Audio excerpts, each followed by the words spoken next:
ಆತ್ಮೀಯ H16 news ಅರ್ಥಾತ್ ಹೇ ಸೀತಾರಾಮಗೆ ಸ್ವಾಗತ. ನಾನು ನಿಮ್ಮವ MI ಅಥವಾ ಮಲ್ಲಪ್ಪ ಜೋತಾವಾರ್. ಆದ್ಮೇಲೆ ಈಗ ತಾವು ದಿನ ಸುದ್ದಿಗಳನ್ನ ಅದರ ಜೊತೆಗೆ ವಿಶೇಷತೆಗಳನ್ನ ನೋಡ್ತಾ ಹೋಗಿ ವಿಶೇಷ ಈ ಮೊದಲನೇ ಸುದ್ದಿಯನ್ನು ನೋಡಿ. ನಮ್ಮ ರಾಜ್ಪಾಲ್ ಚೌಹಾಣ್ ನನ್ನ ಆತ್ಮೀಯರು ಒಂದು ಇಲೆಕ್ಷನ್ ಸ್ಟಾರ್ಟ್ ಆಯ್ತು ಅಂತ ಬರ್ತಿರ್ತಾರ. ಸೊ ಒಮ್ಮರೆ ಕರ್ಕೊಂಡು ಬರೋದು ಇಲೆಕ್ಷನ್ಗಿಂತ ಮೊದಲು ಅಂತ ಹೇಳಿ ಇವರೆಲ್ಲ ಇಂಥ ಹೃದಯವಂತರೆಲ್ಲ ಜಿಲ್ಲಾದ ಒಂದು ಇಟ್ಕೊಳ್ಳೋದವ ನಮ್ದು. ಸೊ ಇವರೆಲ್ಲರನ್ನ ಈ ಸಂದರ್ಭದಲ್ಲಿ ನೆನಪಿಸಿಕೊಂಡು ಒಟ್ಟಾರೆ ಇಂಡಿ ನಗರದ ಬೆಳವಣಿಗೆಯಲ್ಲಿ ಇವೆಲ್ಲ ವಿಶೇಷವಾಗಿ ಅನುಕೂಲ ಆಗಲಿ. ಅದ್ರ ಒಂದು ನಾನು ನಿಮ್ಮಿಂದ ಏನು ನಿರೀಕ್ಷೆ ಮಾಡಿದ್ದೆ ಅಷ್ಟು ಪ್ರಮಾಣದಾಗ ಟ್ರಾಫಿಕ್ ಡಿಸಿಪ್ಲಿನ್ ಆಗಲಿಲ್ಲ. ನಾನೊಂದು ಸಲಹೆ ಕೊಡ್ತೀನಿ, ಸಾಧ್ಯದಷ್ಟು ಆಸ್ ಅರ್ಲಿ ಆಸ್ ಪಾಸಿಬಲ್ ನೀವೆಲ್ಲ ಕಡೆ ಬೋರ್ಡ್ ಹಾಕಿರೋದು ನೋ ಪಾರ್ಕಿಂಗ್ ಅಂತ ಹೇಳಿ. ಆ ಪಾರ್ಕಿಂಗ್ ಮಗಲ್ಕೆ ಹೋದ್ ಬಂದನ ಗಾಡಿ ನಿಂತಿರ್ತಾವ. ಆ ಬೋರ್ಡ್ ವ್ಯಾಲ್ಯೂ ಇಲ್ಲೋ ಆ ಗಾಡಿ ನಿಂದ್ರಿಸಿದವರು ಇದು ಇಲ್ಲೋ ಗೊತ್ತಿಲ್ಲ. ಈ ಸೆನ್ಸಿಟಿವ್ ನಾಗರಿಕ ಬರೀ ನಿಮ್ದೇ ತಪ್ಪು ಅನ್ನಂಗಿಲ್ಲ, ನಾಗರಿಕ ಸಮಾಜಕ್ಕೂ ಕರ್ತವ್ಯ ಅದ. ಇದು ಬೋರ್ಡ್ ಹಾಕಿದ ಬಳಿಕ ನಾ ಇಲ್ಲಿ ನಿಲ್ಲಿಸಬಾರ್ದಲ್ಲ ಅಂತೇಳಿ ಆ ಭಾವನೆನೇ ನಮ್ಮಲ್ಲಿ ಇಲ್ಲ. ಎಲ್ಲಿ ಹೋಗ್ಬಾರ್ತಾರೆ ಮೊದಲ ಅಲ್ಲಿ ಹೋಗ್ತಾರ. ಅದು ಇಂಡಿಯನ್ ಕಲ್ಚರ್, ನಮ್ಮ ಜನರ ಭಾವನೆ ಆ ರೀತಿ ಅದು. ಸೊ ಸ್ವಲ್ಪ ಬದಲಾವಣೆ ಜನನೂ ಆಗಬೇಕು, ಕೆಲವು ನೀವು ಬದಲಾವಣೆ ಆಗಂಗ ನೀವು ಅವರಿಗೆ ಅದನ್ನ ವಾತಾವರಣ ಸೃಷ್ಟಿ ಮಾಡಬೇಕಾಗ್ತದೆ. ಸೊ ಇಂದು ಬಿಜಾಪುರ ಜಿಲ್ಲೆ 2ನೇ ಬೆಳೀತಕ್ಕಂಥ ನಗರ, ವೆರಿ ಗ್ರೋಯಿಂಗ್ ಫಾಸ್ಟ್ ಅದು. ಸೊ ಇಲ್ಲಿ ಎಲ್ಲ ಅವಕಾಶಗಳನ್ನ ಮಾಡತಕ್ಕಂಥ ಪ್ರಯತ್ನ ಮಾಡಿದ್ದೀವಿ. ನಾರಾಯಣಗೌಡರಿಗೆ ಬೇಕೇ ಬೇಕು, ನ್ಯಾಯ ಬೇಕು, ಬೇಕೇ ಬೇಕು, ನ್ಯಾಯ ಬೇಕು. ಎಲ್ಲಿವರೆಗೆ ಹೋರಾಟ, ಎಲ್ಲರಿಗೆ ಹೋರಾಟ, ಎಲ್ಲರಿಗೆ ಕಾರವಾಳ ಅವರಿಗೆ ಬೇಕೇ ಬೇಕು, ನ್ಯಾಯ ಬೇಕು, ಬೇಕೇ ಬೇಕು, ನ್ಯಾಯ ಬೇಕು. ನಾರಾಯಣಗೌಡರಿಗೆ, ನಾರಾಯಣಗೌಡ ಹೋರಾಟಕ್ಕೆ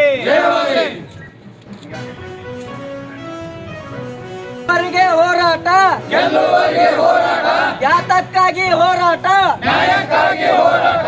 ಕರ್ನಾಟಕ ರಕ್ಷಣಾ ವೇದಿಕೆಗೆ ಬೇಕಿಗೆ ಅಕ್ರಮ ಆಸ್ತಿ ಮಾಡಿರುವಂತ ಗುಜರಾತ್ ಮಾರಾಡಿಗಳಿಗೆ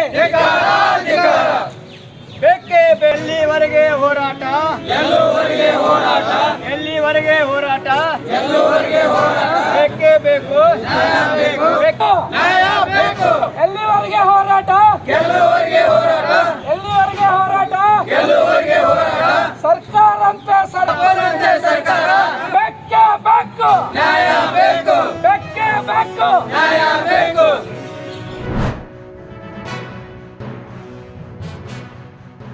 ಕರ್ನಾಟಕ ರಾಜ್ಯದ ಹವಾಮಾನ ಮುನ್ಸೂಚನೆ. ನಾನು ಶ್ರೀನಿವಾಸ ಪಾಟೀಲ್, ಹವಾಮಾನ ಕೇಂದ್ರದಲ್ಲಿ ನಾನು ಮುಂದಿನ 7 ದಿನಗಳವರೆಗೆ ಕರ್ನಾಟಕ ರಾಜ್ಯದ ಹವಾಮಾನದ ಮುನ್ಸೂಚನೆ ಕರಾವಳಿ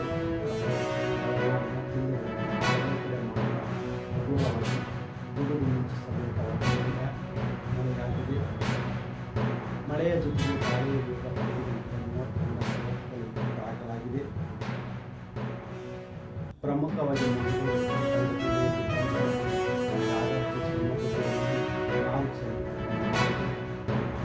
ಕೊಪ್ಪಳದಲ್ಲಿ ಗರಿಷ್ಠ ಉಷ್ಣಾಂಶ 40 ಗರಿಷ್ಠ ಉಷ್ಣಾಂಶ 35 ದಾಖಲಾಗಿದೆ. ಈಗಿರುವ ಹವಾಮಾನ ಕರ್ನಾಟಕದ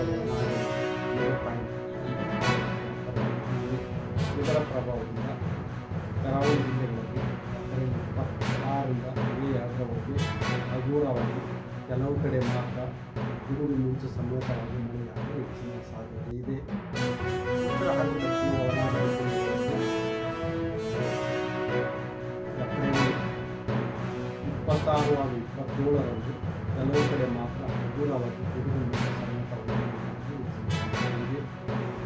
ಕರ್ನಾಟಕದ ಉತ್ತರ ಹಾಗೂ ದಕ್ಷಿಣ ಒಳನಾಡಿನ ಜಿಲ್ಲೆಗಳಲ್ಲಿ ಏಪ್ರಿಲ್ 28, 29 ಹಾಗೂ 30ರಂದು ಮಳೆಯ ಪ್ರಮಾಣ ಏರಿಕೆಯಾಗುವ ಹೆಚ್ಚಿನ ಸಾಧ್ಯತೆಯಿದ್ದು, ಏಪ್ರಿಲ್ 28, 29 ಹಾಗೂ 30ರಂದು ಕರ್ನಾಟಕದ ಉತ್ತರ ಹಾಗೂ ದಕ್ಷಿಣ ಒಳನಾಡಿನ ಜಿಲ್ಲೆಗಳಲ್ಲಿ ಹಲವು ಕಡೆ ಗುಡುಗು ಮಿಂಚು ಸಮೇತವಾಗಿ ಹಗುರದಿಂದ ಸಾಧಾರಣವಾಗಿ ಮಳೆಯಾಗುವ ಹೆಚ್ಚಿನ ಸಾಧ್ಯತೆ ಇದೆ. ಮಳೆಯ ಜೊತೆಗೆ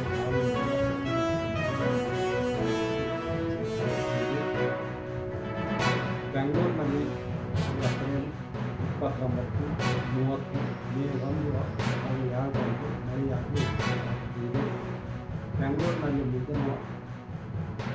ವಾರದವರೆಗೆ ಗರಿಷ್ಠ ಉಷ್ಣಾಂಶ ಸುಮಾರು 36 ಡಿಗ್ರಿ ಸೆಲ್ಸಿಯಸ್ ಹಾಗೂ ಗರಿಷ್ಠ ಉಷ್ಣಾಂಶ 15 ಡಿಗ್ರಿ ಸೆಲ್ಸಿಯಸ್ ಸಾಧ್ಯತೆ ಇದೆ.